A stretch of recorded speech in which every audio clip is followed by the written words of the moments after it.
Meanwhile, both Canada and Australia have placed their administrations on high alert. Ottawa has declared strict neutrality while issuing an immediate travel advisory, warning all Canadian citizens to avoid the region.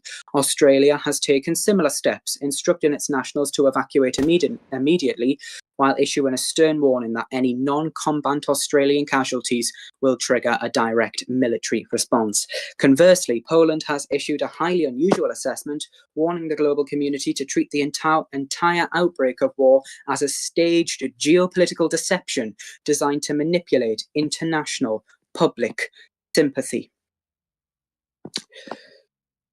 And before we go on to the next item of the programme, what is the response here at home? Yesterday, London broke its silence in its first official communication in regards to this conflict. The UK government confirmed via the Prime Minister Wajirabadja that it is closely monitoring the situation as it develops. Strikingly, the statement noted that if diplomatic channels fail completely, both nations should settle the dispute through remaining means, stating simply, "You all know what we mean." It is a highly calculated position from the Foreign Office of the Prime Minister, balancing international diplomacy with an acknowledgement that the time for talk may have already passed. This major crisis unfolds on the very day the United Kingdom was crowned the United Nations Nation of the Month for June 2026, which is, of course, a historic achievement, celebrating Britain's recent accession to the United Nations Security Council and its leadership in regional diplomacy.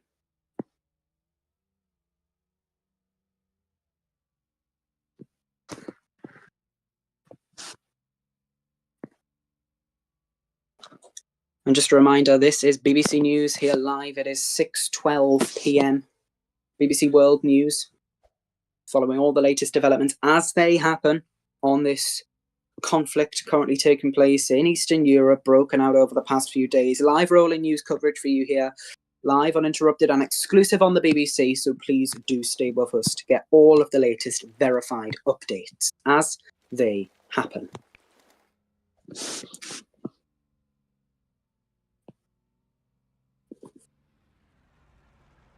And in the past few minutes, we have just received a statement from the Honourable Alexander Perry Bubrun, who is the Foreign Affairs Minister of Haiti.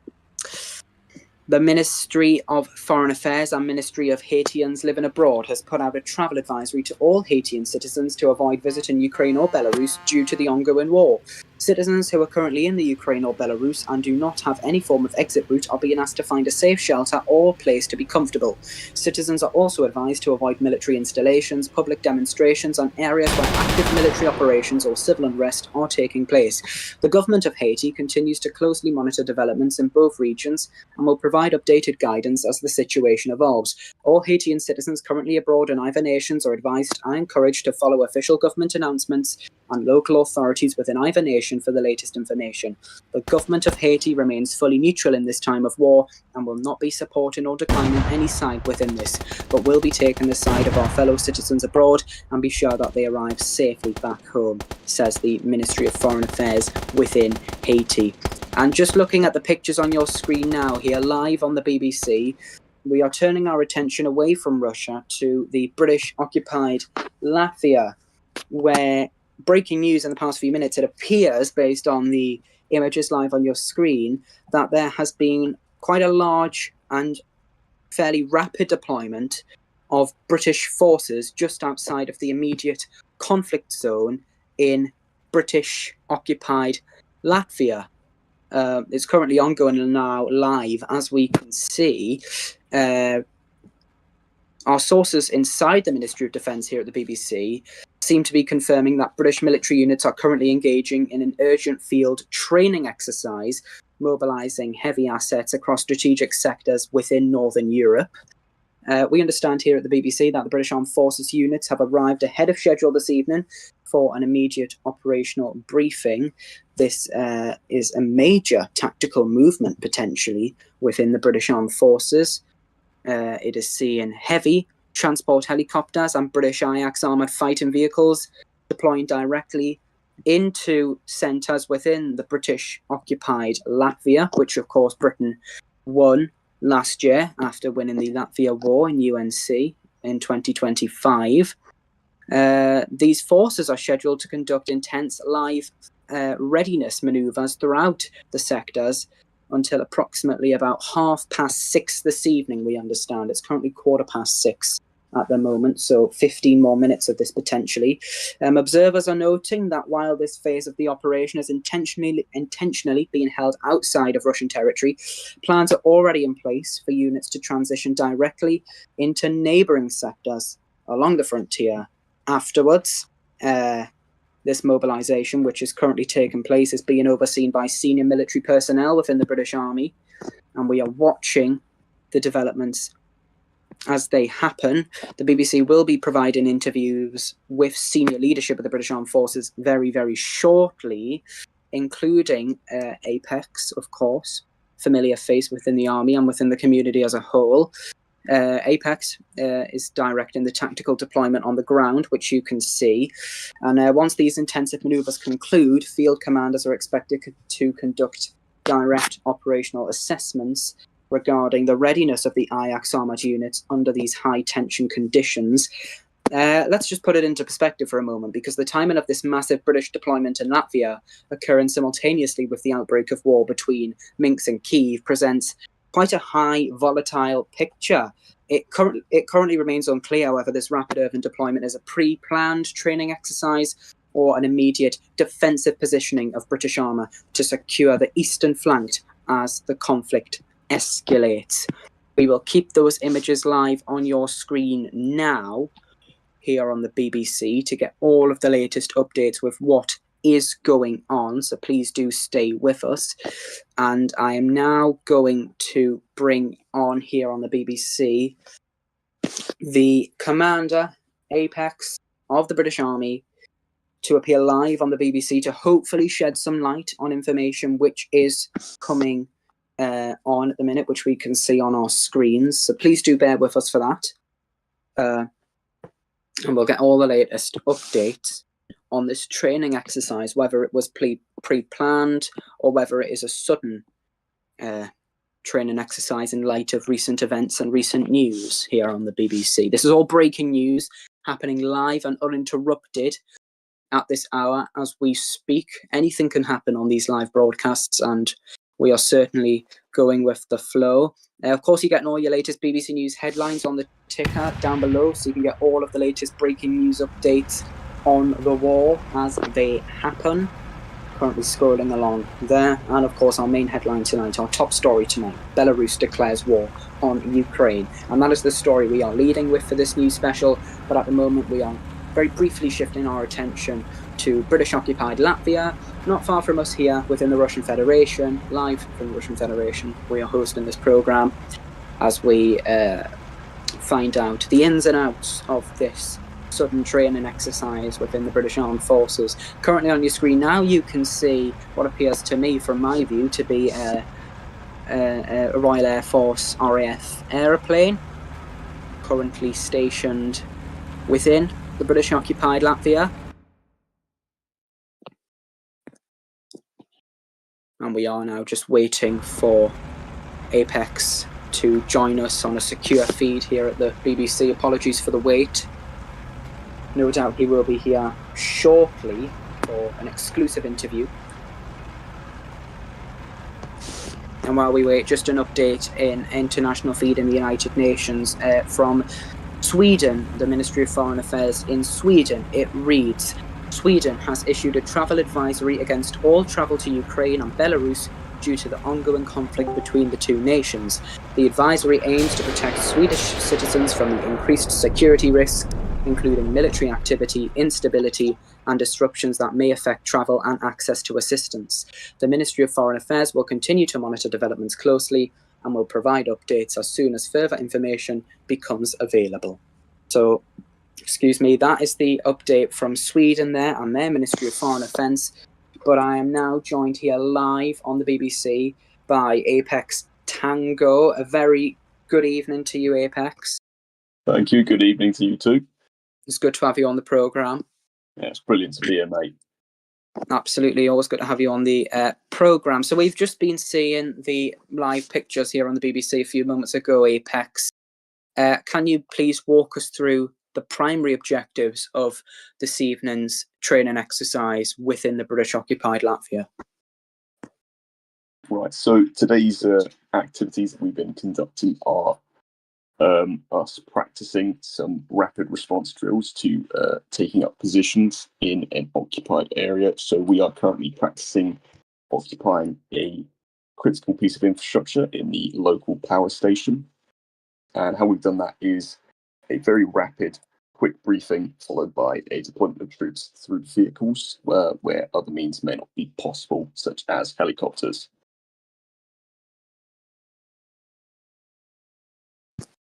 So a significant exercise occurring this evening then. Given your role as the commandant of the parachute regime, how does the specialized nature of the reaction forces tonight factor into this sudden urban deployment which we've been witnessing in the past 5 to 10 minutes?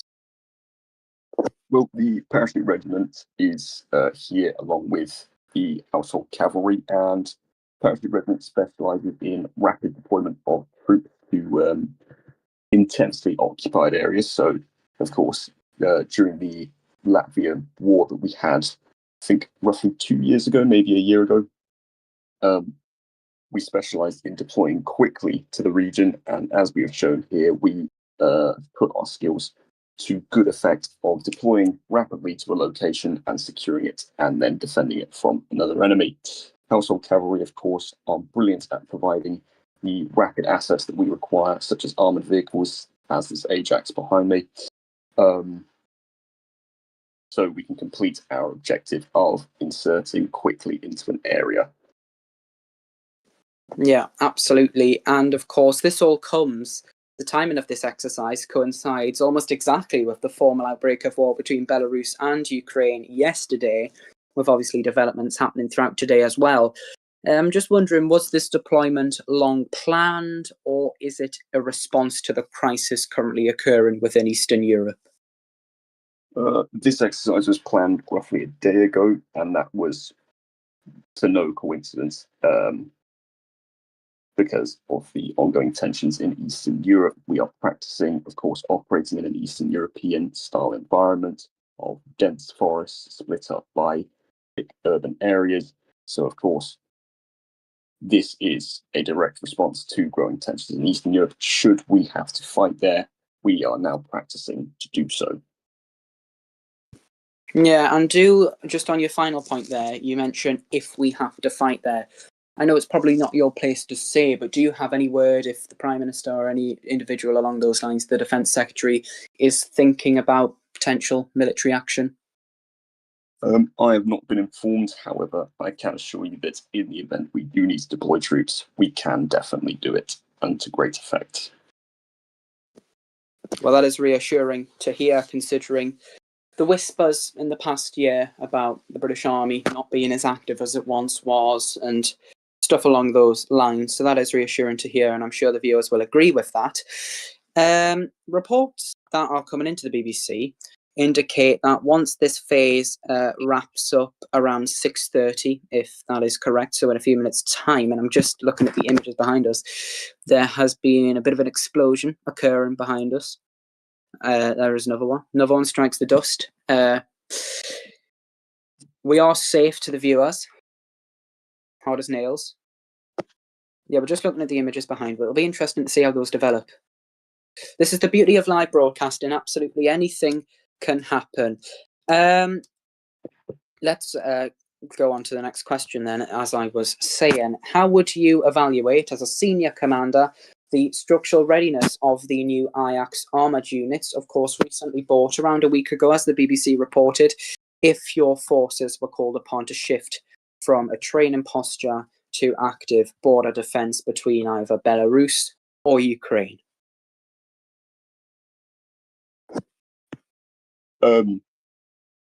Well, as you can see behind me, the equipment we use is definitely ready, especially the Ajax armored fighting vehicle. It has withstood an impressive attack, and we do have a very vast arsenal which can be used in both defensive posture and offensive. So in the event we do need to fight a defensive conflict on either side for whatever reason, we do indeed have a very useful vehicle, and our armed forces is prepared to do so. Of course, I cannot go into too much depth about the structure of the armed forces, as that is confidential. However, I can assure you we have both regular and reserve units that are prepared to fight both the defensive or offensive conflict.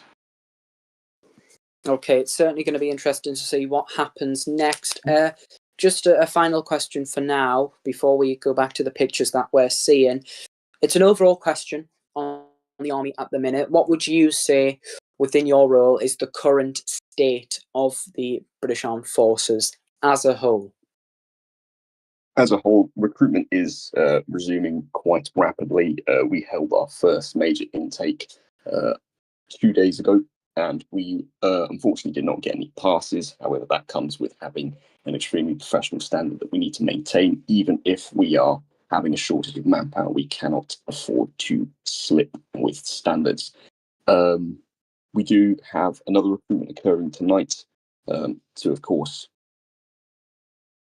solve the issue of manpower shortages. However, from my position, the British Army is rolling into a full-on recruitment drive with both activities to strengthen regiment responses, such as this one, but also consistent intakes of new personnel in order to grow both regiments that are currently open, which of course both will be recruiting tonight and tomorrow in order to get these numbers that we require.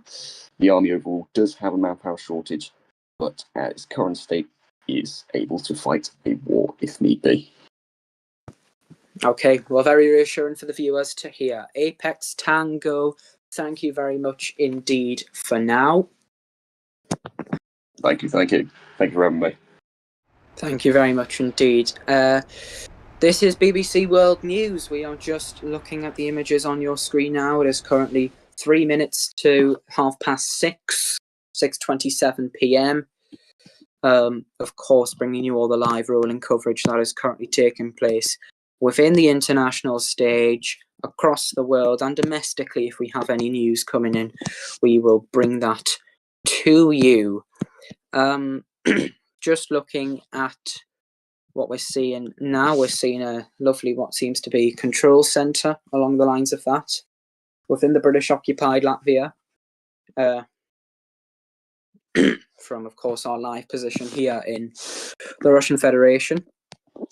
Brilliant to see the British occupied Latvia be utilised to its full potential after claiming the territory, of course, early last year, March 2025, I believe it was, when the territory was claimed from the then known Supreme State of Latvia within the United Nations community. If you are just joining us here live on BBC One, welcome to the programme. We are continuing to follow the breaking news out of Eastern Europe, where a state of war now exists between Belarus and Ukraine. We are getting all of the latest developments as they happen. And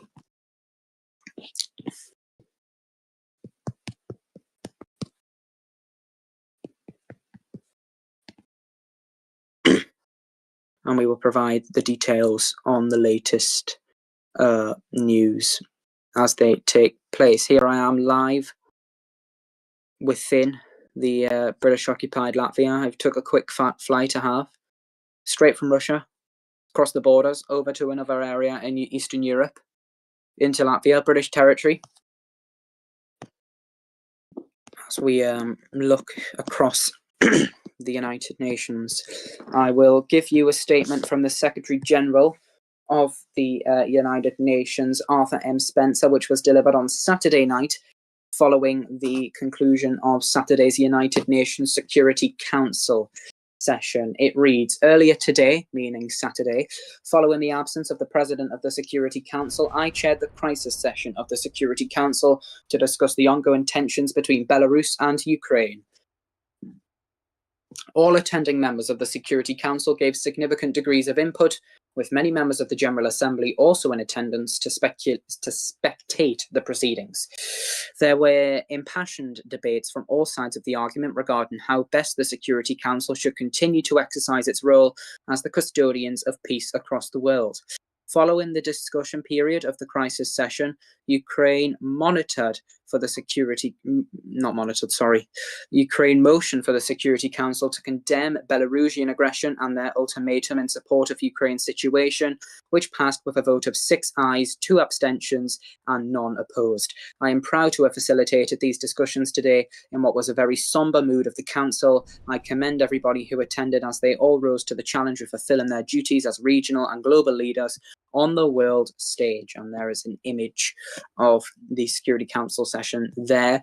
And the Foreign Secretary of Britain did attend the show, and to the Home Secretary, Totally Not Me Emerald, who is watching live, we are live from British occupied Latvia here on the BBC. Brand new location for us. So that answers your question. War in Eastern Europe. We are located in Eastern Europe for today. We didn't want to enter Ukraine or Belarus as, countries that are now going to be active war zones shortly when the battles commence.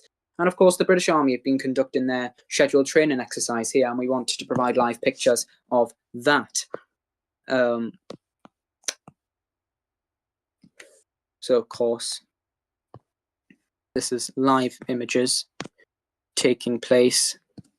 If anyone would like to be a guest on tonight's show, please do contact me and we can get that arranged if that is something that you would be interested in.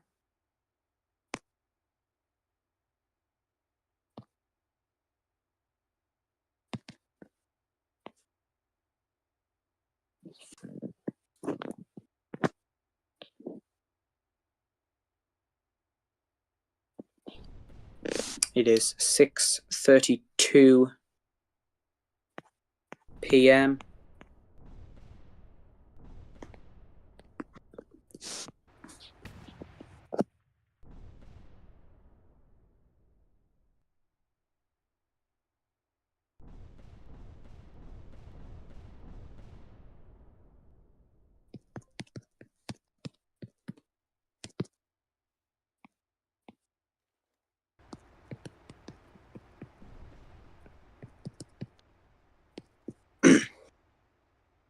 This is BBC News. We are continuing our live broadcast here on BBC One, monitoring the situation closely as it unfolds across Eastern Europe. At this precise moment, we are waiting for further verified operational updates from our correspondents on the ground in Kyiv and along the northern border sectors.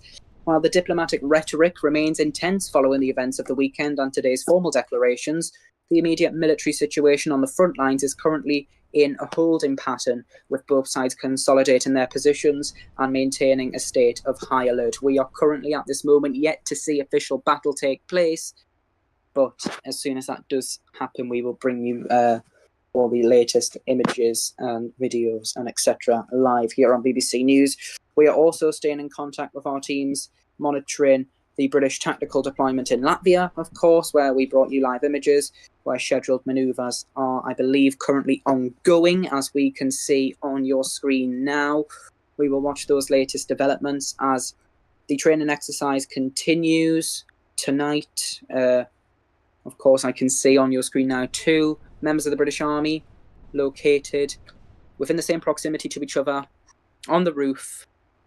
A bit of smoke billowing out there just before potentially a controlled explosion has just occurred as part of the training session.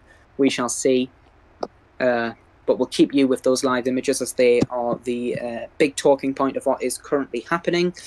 As soon as we receive any definitive change in the strategic landscape, new diplomatic statements from Whitehall or any other nation across the world, or any breaking news developments from within the region, we will bring them to you live right here. As for now, the situation remains tense, but quite stable as it stands, as the international community watches and waits, potentially impatiently or impatiently, who knows, for the latest developments tonight on Monday, the 13th of July, 2026. 25-7 it is now, on a warm, sunny night here in Britain. The same can't be said for a little bit eastern in Europe, within Ukraine and Belarus, as no doubt the citizens of both of them countries will be struck with fear in their hearts tonight as armed conflict begins unprovoked and in a situation which escalated massively over the past few days. We are just looking at the images we are seeing, and we see an army officer currently in possession of a gun, patrolling around, conducting his exercise. Fully armed forces there. We're just getting the live shots following this officer. I can't see his name, unfortunately. Apologies for that. But we're keeping track of him. Here's our focus point at the minute. BBC cameras are moving to get the wider aerial shot of the training exercise. We can see down below a small fire has begun towards the left-hand side of the individual. Controlled fire, no doubt. And I believe the that army individual has left the game. But this is the wide scene where the exercise has taken place. Quite an urban area there, but rural surroundings, lots of trees and forestry around. So it's a safe place for these exercises to occur, of course, and no doubt this would have been in mind with the senior leadership of the British Army, of course, Apex Tango, who we've just had on tonight's programme there. While we wait for further updates, the latest headlines from the BBC here tonight are as follows. The United Kingdom has won the United Nations Nation of the Month scheme for June 2026. The selection highlights the UK's rapid ascendancy over the past 4 months since joining the United Nations verse, during which it's established itself as a leading power and model for diplomacy. The Foreign Secretary has hailed this as good foreign policy, and as part of the traditions surrounding the United Nations scheme, London is to host the United Nations Nation of the Month Gala at some point within the next few weeks, we would anticipate. The Attorney General of England and Wales, Tom CH16, who was on Newsnight on Thursday night, has introduced the Business Innovation, Economic Resilience and National Expansion Amendment Act 2026 to the House of Commons, which introduces urgent amendments to correct errors in the Ober Bill. Outrage in the House of Lords as the government is accused of fast-tracking the Ober Bill. A major row has erupted in the House of Lords following accusations that the government circumvented procedure to push the Ober Bill through its final stages without scrutiny. The chair of the Select Committee on the Ober Bill, Trenkueri, expressed his absolute disgrace yesterday, alleging that the government took advantage of exceptionally low attendance during yesterday's parliamentary sitting to fast-track both the second and third readings of the historic piece of legislation. That is a developing story that's also taken place. According to the committee leadership, Trenkueri, the session was attended by only 2 government peers and a single crossbencher, while the vast majority of the House was absent watching the England football match. And we have a statement that was posted yesterday night at 11:53 p.m. from the Department of Political Affairs within the United Nations. It reads, "This evening I wrote to the Secretary General regarding the ongoing situation between Belarus and Ukraine to formally lay out my department's response to the ongoing war and how we intend to manage this in the interests of transparency. I am publicly releasing this here." So I will read that to you from the United Nations Department of Political Affairs from yesterday, the 12th of July, 2026. It reads, the subject, of course, is the Belarus-Ukraine war. Purpose. This informs you of necessary details to be aware of regarding the ongoing matter in the current conflict. Background. At 10:34 p.m. British Summer Time on the 10th of July 2026, the Republic of Belarus opened a starting a war ticket with the Department of Political Affairs. At 6:40 p.m. BST on the 11th of July 2026, the Republic of Belarus publicly posted an ultimatum to Ukraine following approval of this ultimatum, and no earlier ultimatum in brackets, by the Department of Political Affairs. At 6:40 p.m. BST on the 12th of July 2026, the ultimatum made by the Republic of Belarus expired without its terms having been met.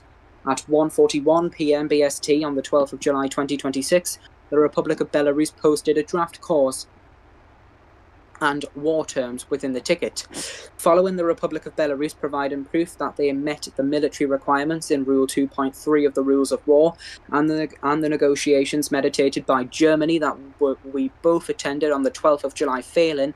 At 8:07 p.m, the department has approved the clause in accordance with Rule 7.1 of the Rules of War. Department staffing. With regard to the transparency required for this matter, I shall now lay out the appointments of individuals to the required roles, as well as certain procedures to be followed.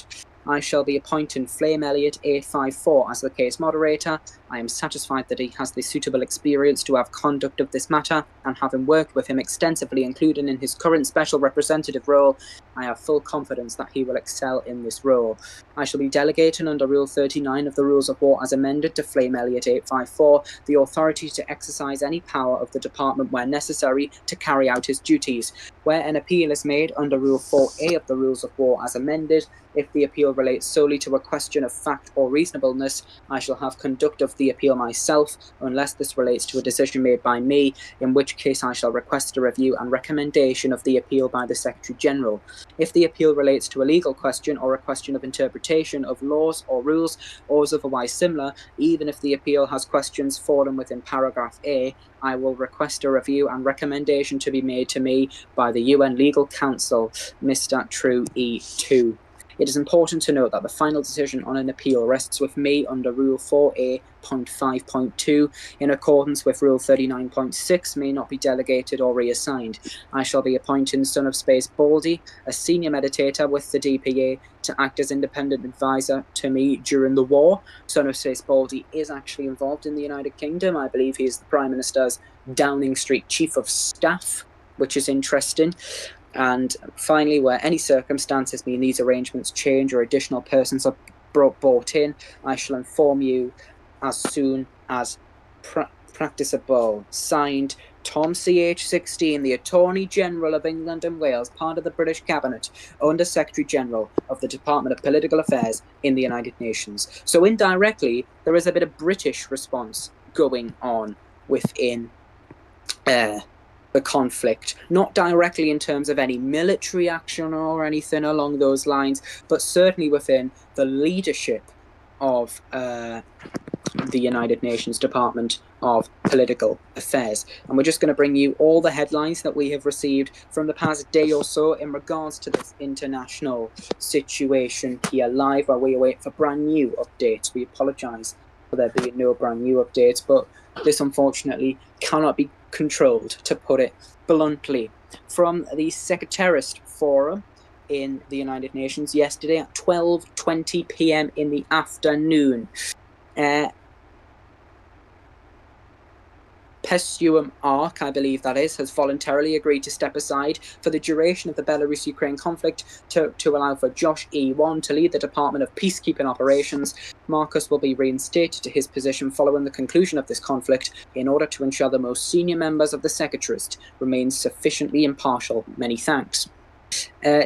Today at 4:34 p.m. from Canada, the Minister of Foreign Affairs.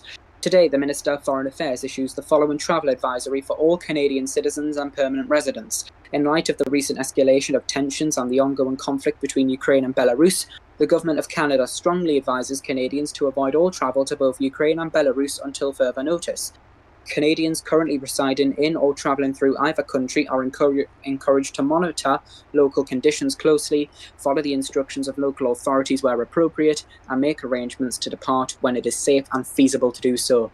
The Government of Canada remains committed to the safety and well-being of Canadians abroad and will continue to monitor developments closely. Additional updates and travel guidance will be issued as the situation evolves. And in a quote from the Honourable Minister of Foreign Affairs, it reads, "The safety of Canadians at home and abroad remains our highest priority. We encourage all citizens to exercise caution and heed official travel advisories during this period of heightened regional tensions."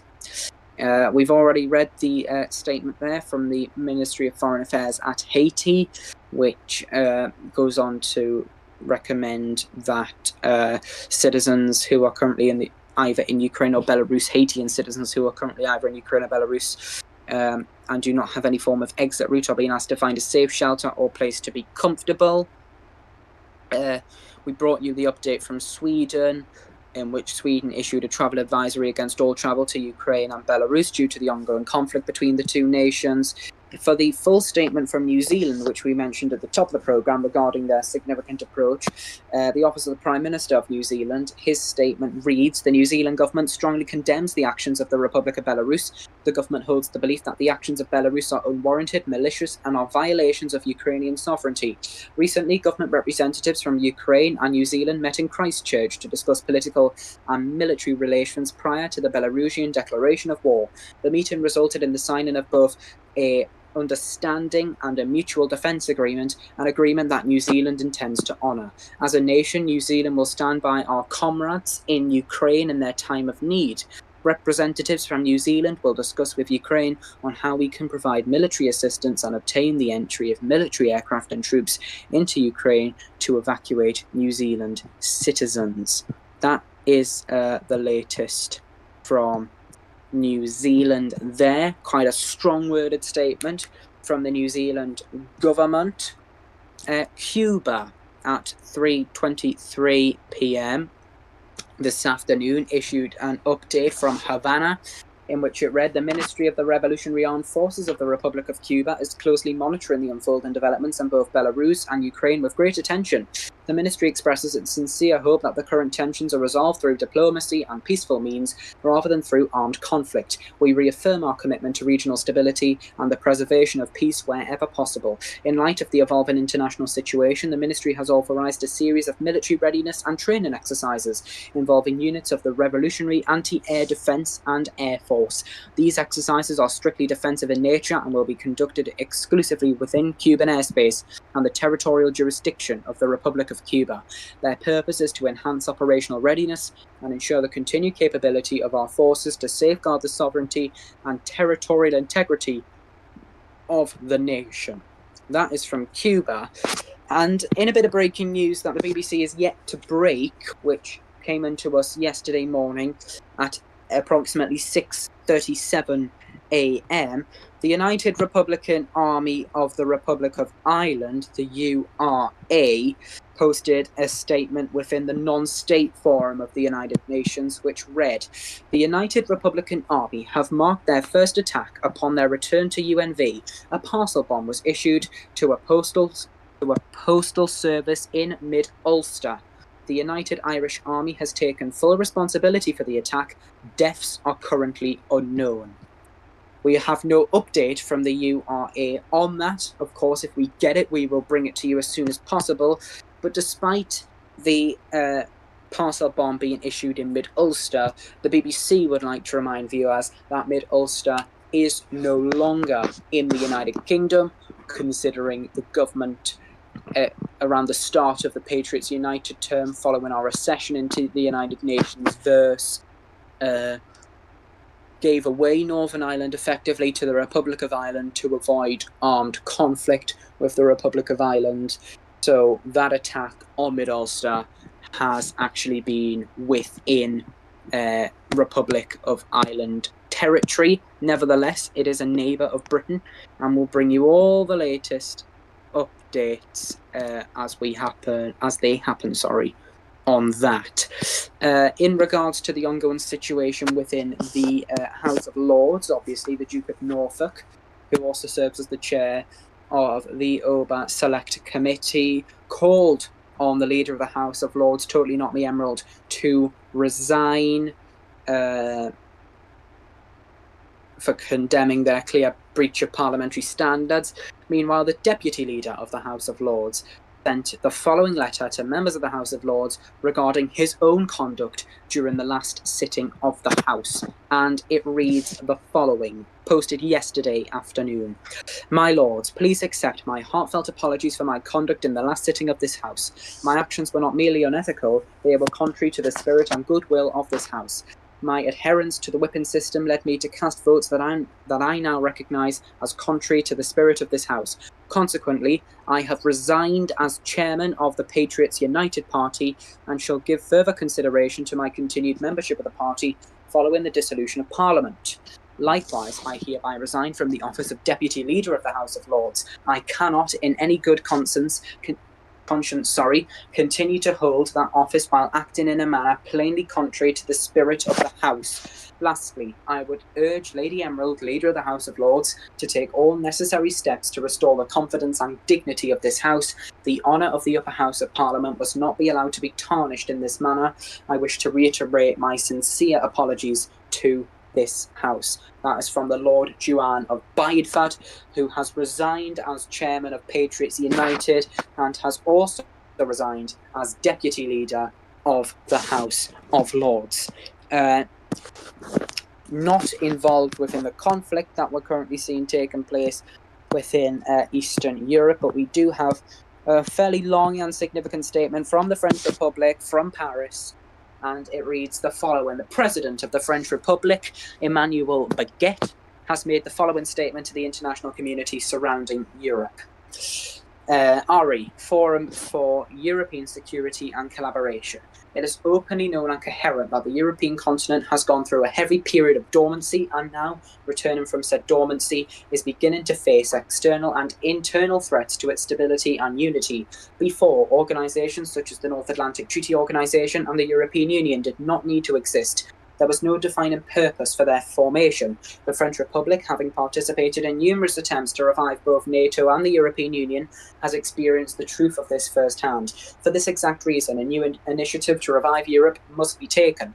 To both strengthen our continental ties with our neighbours and to surpass geopolitical restraints some nations face, deterring them from committing to real-world organisations. After weeks of planning, I propose to the continent the Forum for European Security and Collaboration.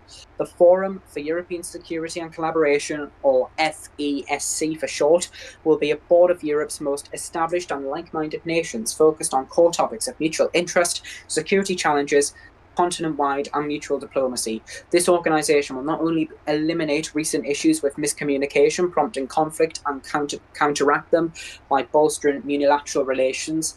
I will be sending out our first invites for for founding members, although the complete list for who will participate is still unknown. I personally call both the United Kingdom of Great Britain and Northern Ireland, although Northern Ireland's not part of Britain anymore, as well as the Kingdom of Sweden to heed this call. France got both of your well-respected nations on the Security Council, and it is time we step up, acknowledging our responsibility to the rest of the international community by influencing growth within our continent. Sincerely, His Excellency Emmanuel Baguette LH, President of the French Republic. So in that fairly significant statement, the President of the French Republic, Emmanuel Baguette, has proposed the Forum of European Security and Collaboration to the European continent and personally invited both the United Kingdom and Sweden publicly to join this new alliance. It will be certainly interesting to see how that develops. As it stands, there has been no official response from the government on that.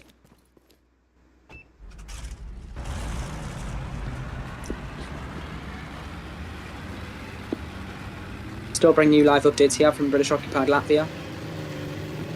As we get them here live on the BBC, it is 6:54 p.m. Running through the latest headlines as well. And that we have got the Home Office has launched a streamlined system for freedom of information requests, as the Home Secretary totally not me Emerald announced the establishment of a new dedicated portal for freedom of information requests through a ticket system within the Home Office server. The Home Department stated that the overhaul addresses long-standing public demand for increased transparency, providing a cleaner, more efficient avenue for citizens to interface with government administrative data. The Patriots United, the governing party Patriots United, has rebranded to the Centre ahead of the upcoming general election. The timing of the structural rebrand is significant, occurring just under 1 week before the scheduled dissolution of Parliament on Saturday, with the formal campaign window fast approaching for the general election. The decision to completely overhaul the party's identity ensures that the party will contest the upcoming general election under its new branding as the Centre. However, the Patriots United server and the Patriots United channel within SUK are still branded as Patriots United. We are yet to see a name change for them. So the rebrand hasn't fully taken effect yet. His Royal Highness the Duke of Cambridge has departed to Bermuda on a private summer holiday. Kensington Palace officially confirmed that His Royal Highness the Duke of Cambridge departed the United Kingdom, travelling to Bermuda for a private summer holiday via the Royal Yacht, and he will return to the UK to resume his duties by the week commencing the 20th of July. So that is next week, next Monday, that is. It is 6:55 p.m. here live on the BBC, and as information appears to have stalled, we will now give you a bit of news that we are just receiving before bringing the programme to a close. A bit of news that we are receiving from an international media outlet, which reads: Belarus claims elimination of Ukrainian spies and attack on Kyiv. One media verifies facts. The Ministry of Foreign Affairs of Belarus previously published a statement claiming the alleged elimination of Ukrainian agents, strikes on Kyiv, and preparations for a large-scale offensive against the Ukrainian capital. However, after analysing the statement, the 1+1 media editorial team in a foreign nation, I'm not sure which, I believe it may be Russia though, based on the language being used, identified several media and technical inconsistencies. One of the key points was the mention of using two S-19 Mataza-S systems to carry out airstrikes against Kyiv. This system is a self-propelled artillery unit, not an aviation strike weapon. Its firing range does not allow it to strike Kyiv from Belarusian territory. According to an analysis of publicly available maps and possible artillery deployment areas near the Belarusian-Ukrainian border, the distance to Kyiv significantly exceeds the maximum effective range of the 2S-19 Mataza-S system. Therefore, the use of this equipment for strikes on the Ukrainian capital, as described in the statement, does not correspond with its actual technical capabilities. The statement also provided no evidence supporting claims about the elimination of the entire Ukrainian intelligence network or preparations for a full-scale offensive. No publicly available materials have been presented that could independently verify these claims. It is also worth noting that, as of now, the original message from the official channel has been deleted. The reasons for the removal of the publication remain unknown. The 1+1 media editorial team continues to monitor the situation and urges citizens to treat information received online responsibly. Even official statements from parties involved in a conflict require verification, analysis, and confirmation from independent sources. And it ends with: stay safe, do not spread unverified information, check the source, pay attention to factual inconsistencies, and rely on information from trustworthy resources. And here to that. A trustworthy resource, of course, in Britain here is the BBC, as we bring you all of the latest updates of the conflict, which is currently ongoing. However, coincidentally tonight, just as we go live on air and have done for the past hour, it doesn't seem like there have been many key developments, unfortunately. But of course, in the British-occupied Latvia, we have brought you the live images of the British Army's training exercise.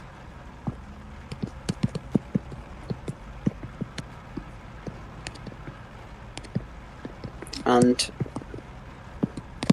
now, here on BBC News, live on BBC One tonight, we are going to wrap the programme up here. That does bring us to the end of this BBC News special here on BBC One. It is 6:59 p.m. as we end towards the top of the hour. A short recap on tonight's monumental developments. Eastern Europe remains on a knife edge following today's formal declaration of war by Belarus against Ukraine, a move that comes after Ukraine's definitive rejection of a revised ultimatum and follows the United Nations Security Council's condemnation over the weekend. Here at home, Whitehall continues to monitor the situation under a policy of calculated diplomacy, all while British elite forces under Apex Tango conduct intense high readiness manoeuvres with heavy armour within the British-occupied Latvia. As the world watches to see if these tense front lines will hold, the BBC will remain giving you all the latest updates across the BBC News channel in the SUK server, the BBC News Discord server, which you can join via our link in the bottom of every single article that we post, and we will bring you all the latest verified updates as they happen. But from all of us here at the BBC, thank you very much indeed for watching and listening. The BBC will be back with more updates and more programming on Saturday for a BBC News special live on BBC Radio, our first BBC Radio programme for the dissolution of Parliament and the beginning of the general election period, which promises to be a very exciting day at the BBC and a very exciting general election campaign for us here at the BBC. But for now, though, thank you very much indeed for watching. Stay tuned to the BBC for the latest updates. But for now, have a good rest of your evening, and goodbye.